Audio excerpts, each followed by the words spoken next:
सुमनसवन्दित सुन्दरी माधवी चन्द्रसहोदरी हेममये मुनिगणवन्दित मोक्षप्रदायिनी मञ्जुलभाषिणी वेदनुते पङ्कजवासिनी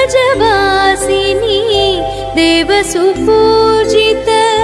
सद्गुणवर्षिणी शान्तियुते जय जय हे मधुसूदन कामिनी आदिलक्ष्मी सदा पालय ऐ कलिकल्मष नाशरि कामिनी वैदिकरूपिणी वेदमये क्षीरसमुद्भव मङ्गलरूपिणी